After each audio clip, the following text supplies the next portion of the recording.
என்ன பார்க்க போகிறோம் அப்படின்னா 6th 3rd டேர்மில் இருக்கக்கூடிய ஃபஸ்ட்டு லெசனோட மொழியை ஆள்வோம் தான் பார்க்க போகிறோம். தமிழக விடுதலை போராட்ட வீரர்களுள் ஒருவரின் வரலாற்றை கேட்க. கீழ்காணும் தலைப்புகளில் ஒரு நிமிடம் பேசுக. பாரதியார், காந்தியடிகள், வேலுநாச்சியார். சொல்ல கேட்டு எழுதுக. இந்திய நாடு, காந்தியடிகள், ஊன்றுகோல், வேலுநாச்சியார், வாழ்த்துக்கள், மெய்யுணர்வு, நாற்றங்கால், உரிச்சொல், பொதுக்கூட்டம், குற்றாலம். ஸோ இதில் வந்து நம்ம எழுதமிச்சில் இதெல்லாம் மிஸ்டேக் பண்ணுவோம் அப்படின்னா வாழ்த்துக்கள் மிஸ் பண்ணுவோம். வாழ்த்துக்கள் அப்படின்னு எழுதுவோம், இக்கு போடுவோம். ஸோ வாழ்த்துக்கள்.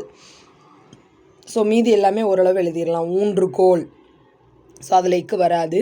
வேலு நாச்சியார், உரிச்சொல் இச்சு வந்திருக்கு. நாற்றங்கால் இங்கு வந்திருக்கு.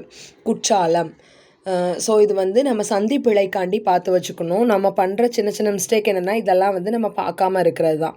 ஸோ வாழ்த்துகள் அப்படிங்கிறது தான் கரெக்டான வேர்டு. அதே மாதிரி நாற்றங்கால் அதில் வந்து இங்கு மட்டும் இருக்குது. அதுக்கப்புறம் உரிச்சொல் அப்படிங்கிறதுல இச்சு இருக்குது. பொதுக்கூட்டம் அப்படிங்கிறதுல இக்கு இருக்குது. அப்புறம் குற்றாலம். ஊன்றுகோல், வேலுநாச்சியார், காந்தியடிகள், இந்திய நாடு, மெய்யுணர்வு இதிலெல்லாம் வந்து எந்த விதமான புள்ளி வச்ச எழுத்துக்களுமே இடம்பெறலை இடையில.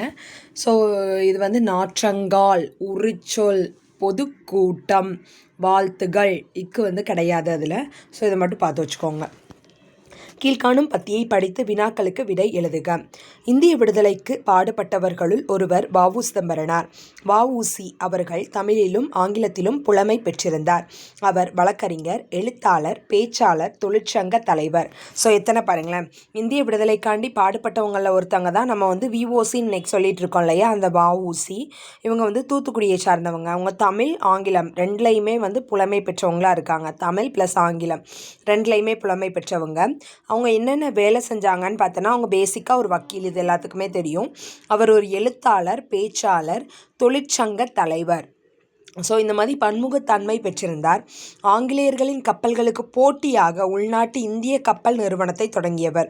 ஸோ ஆங்கிலேய கப்பலுக்கு வந்து போட்டியாக இந்திய கப்பல் நிறுவனத்தை வந்து தொடங்கினவர் இவர் தான். எப்போன்னு பார்த்தோம் அப்படின்னா 1906 அக்டோபர் 16 சுதேசி நாவாய் சங்கம் என்ற கப்பல் நிறுவனத்தை பதிவு செய்தார். ஸோ பதிவு செய்தது எப்போன்னு பார்த்தோம்னா 1906 அக்டோபர் மாதம். அக்டோபருங்கிறது 10வது மாதம், 16வது நாள் சுதேசி நாவாய் சங்கம் என்ற கப்பல் நிறுவனத்தை பதிவு செய்தார். வ.உ.சி. சென்னைக்கு செல்லும் போது பாரதியாரை சந்திப்பதை வழக்கமாக கொண்டிருந்தார். மேலும் பாரதியார் பாடல்களை விரும்பி கேட்பார். ஸோ என்ன பண்ணியிருக்காங்க, வ.உ.சி. வந்து சென்னைக்கு வரும்போது எல்லாமே இவங்க வந்து வ.உ.சியை வந்து சந்திக்கிறதை இவங்க வந்து வழக்கமாக கொண்டிருந்தாங்க. அது வ.உ.சி. சென்னைக்கு போகும்போதெல்லாம் பாரதியாரை சந்திப்பதை வழக்கமாக கொண்டிருந்தார். ஸோ இது நமக்கு கொஷினாக வரலாம். பாரதியார் பற்றி இம்பார்ட்டன்ஸ் கொடுக்கணும் இல்லையா நம்ம. ஸோ பாரதியாரை சந்திக்கிறதை வழக்கமாக கொண்டிருந்தவர் வ.உ.சி. சென்னைக்கு செல்லும் போதெல்லாம். ஸோ வ.உ.சி. சென்னை செல்லும்போது யாரை சந்தித்தார் அப்படின்னா பாரதியார். ஸோ இந்த சின்ன பேராகிராஃப்லேருந்து நமக்கு எத்தனை கொஸ்டின் வரலான்னு பாருங்களேன். இந்திய விடுதலைக்கு பாடுபட்டவர்களுள் ஒருவர் வ.உ. சிதம்பரனார். ஸோ வ.உ.சி. அவர்கள் தமிழிலும் ஆங்கிலத்திலும் புலமை பெற்றிருந்தார்.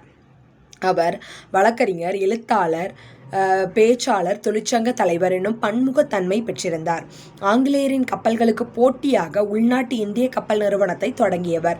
1906 அக்டோபர் 16 சுதேசி நாவாய் சங்கம் என்ற கப்பல் நிறுவனத்தை பதிவு செய்தார். வ.உ.சி. சென்னைக்கு செல்லும் போது பாரதியாரை சந்திப்பதை வழக்கமாக கொண்டிருந்தார்.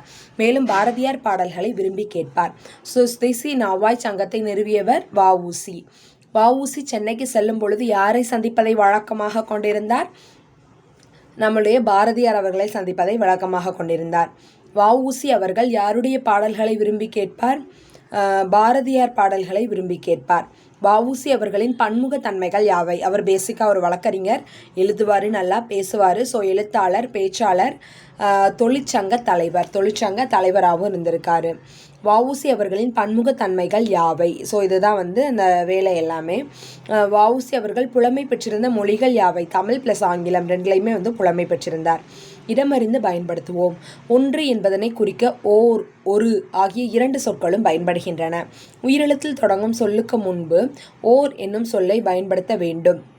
ஸோ பேசிக்காக நம்ம கதை சொல்லுவோம்ல, கதையில் வந்து நம்ம பெரிய மிஸ்டேக் என்ன பண்ணுவோம்னா, ஒரு ஊரில் அப்படின்னு தான் ஸ்டார்ட் பண்ணுவாங்க. ஸோ அது ஒரு பெரிய மிஸ்டேக்கு. ஏன்னா ஊர் அப்படிங்கிறதோட ஃபஸ்ட் லெட்டர் பார்த்தீங்க அப்படின்னா அது உயிர் எழுத்து இல்லையா, ஊங்கிறது. ஸோ அந்த ஊ அப்படிங்கிற எழுத்துக்கு முன்னாடி வந்து எப்போவுமே என்ன தான் வரணும், ஓர் அப்படிங்கிறது தான் வரணும். ஓர் ஊரில் அப்படின்னு தான் வந்து நம்ம சொல்லணும். ஒரு ஊரில் அப்படின்னா என்னது, அது தப்பான வேர்டு. ஸோ ஓர் ஊரில் அப்படின்னு தான் தொடங்கணும். உயிர்மெய் எழுத்தில் தொடங்கும் சொல்லுக்கு முன் ஒரு என்னும் சொல்லை பயன்படுத்த வேண்டும். இப்போ கிராமத்தில் இருக்குன்னு வச்சுக்கோங்களேன். ஸோ ஒரு கிராமத்தில் அப்படின்னு தொடங்கலாம். ஏன்னா கீ அப்படிங்கிறது வந்து உயிர்மெய் எழுத்து இல்லையா. ஸோ அந்த மாதிரி உயிர்மெய் எழுத்தில் தொடங்கும் சொல்லுக்கு முன்னாடி ஒரு அப்படிங்கிற சொல்லை நம்ம யூஸ் பண்ணிக்கலாம். இது வந்து நமக்கு வந்து உயிர் எழுத்தில் தொடங்குது அப்படின்னா அதுக்கு முன்னாடி கண்டிப்பாக ஓர் அப்படிங்கிற சொல்லை தான் நம்ம வந்து என்ன பண்ணணும், பயன்படுத்த வேண்டும். உயிர்மெய் எழுத்தில் வந்து தொடங்குது அப்படிங்கிற பட்சத்தில் அதுக்கு முன்னாடி நம்ம என்னதை யூஸ் பண்ணிக்கலாம், ஒரு அப்படிங்கிறத யூஸ் பண்ணிக்கலாம். ஸோ இதுக்கு எக்ஸாம்பிள் வந்து ஓர் ஊரில் அப்படின்னு சொல்லணும், ஒரு கிராமத்தில் அப்படின்னு சொல்லலாம். ஓர் ஊர், ஓர் ஏரி, ஒரு நகரம், ஒரு கடல், இவை போல உயிரெழுத்தில் தொடங்கும் சொற்களுக்கு முன்பு அஃது எனும் சொல்லை பயன்படுத்த வேண்டும். உயிர்மெய் எழுத்தில் தொடங்கும் சொல்லுக்கு முன்பு அது எனும் சொல்லை பயன்படுத்த வேண்டும். அது நன்றாக உள்ளது. ஸோ இது வந்து உயிர்மெய் எழுத்து இல்லையா. அஃது இங்கே உள்ளது, ஈங்கிறது வந்து உயிரெழுத்து. ஸோ உயிரெழுத்துக்கு முன்னாடி ஆயுத எழுத்து இடம்பெற்றிருக்கக்கூடிய அக் அப்படின்னு இருக்கக்கூடிய அஃது அப்படிங்கிறத வந்து நம்ம யூஸ் பண்ணோம் எப்போவுமே உயிரெழுத்தில். அதே இது உயிர்மெய் எழுத்தில் இருக்குது அப்படின்னா அதுக்கு முன்னாடி நம்ம யூஸ் பண்ணணும், அது அப்படின்னு யூஸ் பண்ணால் போதும். ஸோ அது நன்றாக உள்ளது, அஃது இங்கே உள்ளது அப்படிங்கிறத எக்ஸாம்பிளாக கொடுத்துருக்காங்க.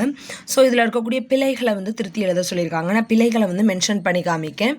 ஒரு அப்படிங்கிறது என்னது, ஒரு அழகியங்கிறது வந்து ஆல தொடங்கியிருக்கு. ஸோ இது உயிரெழுத்து. ஸோ அதில் வந்து ஓர் அழகிய சிற்றூரில் ஒரு குளம் இருந்தது. ஸோ மறுபடி இதில் வந்து ஒரு குளம், ஏன்னா குளம்ங்கிறது உயிர்மெய் எழுத்து.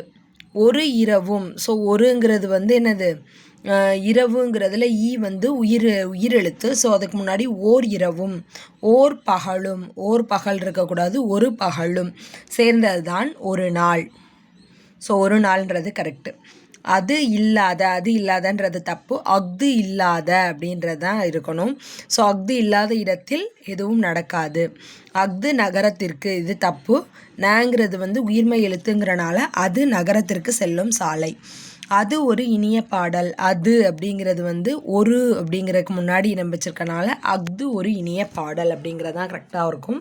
ஸோ அது ஒரு இனிய பாடல் அப்படிங்கிறது வந்து பிழை.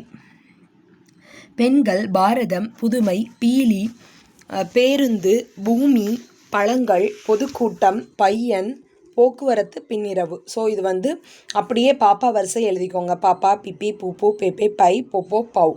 ஸோ பழங்கள் அப்படிங்கிறது வந்து ஃபஸ்ட்டு பழங்கள்.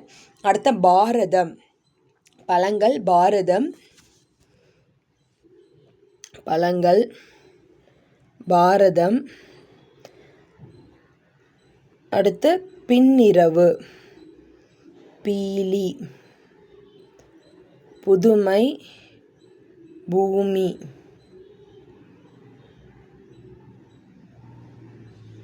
பெண்கள், பேருந்து, பையன், பொதுக்கூட்டம், போக்குவரத்து, பௌர்ணமி.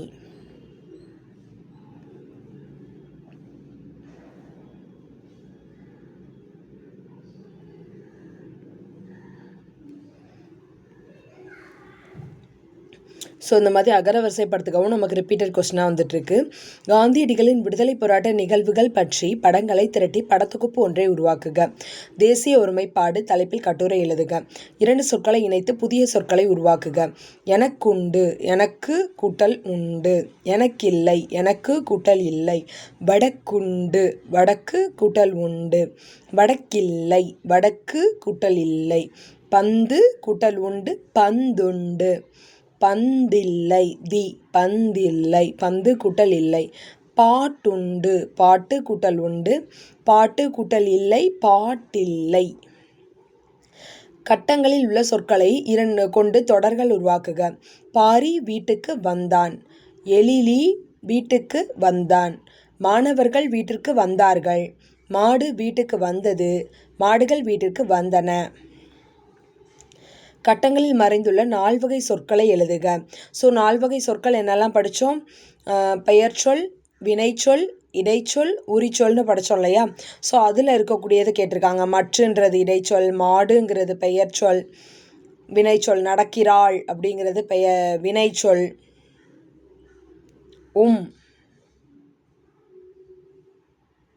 இடைச்சொல்.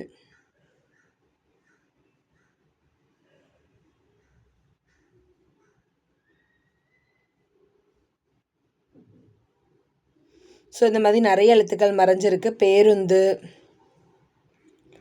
சிவன்,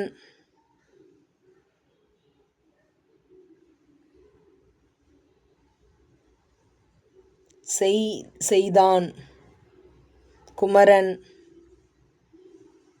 ஸோ இந்த மாதிரி நிறைய மறைஞ்சிருக்கு. ஸோ அதில் வந்து பெயர்ச்சொல் என்னதெல்லாம், வினைச்சொல் எதெல்லாம், நடக்கின்றாள் அப்படிங்கிறது வினைச்சொல் இல்லையா?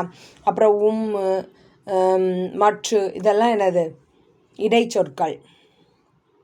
உரிச்சொற்கள் வந்து ஒன்றை வந்து மிகுதிப்படுத்த சொல்கிற மாதிரி இருக்கணும், அது வந்து உரிச்சொற்கள் அடங்கும். ஸோ அதை எல்லாத்தையுமே பார்த்துக்கோங்க.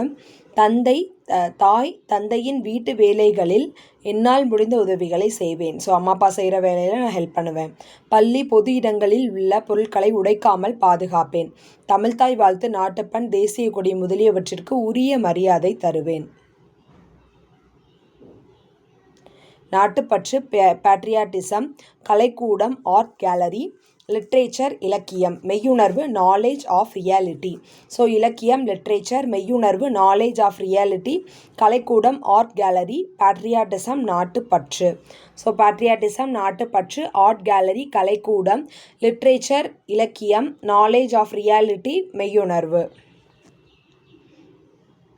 ஸோ இதோட இந்த லெசன் வந்து முடியுது. ஸோ ஒரு வாட்டி இதை ரிவைஸ் பண்ணிடலாம்.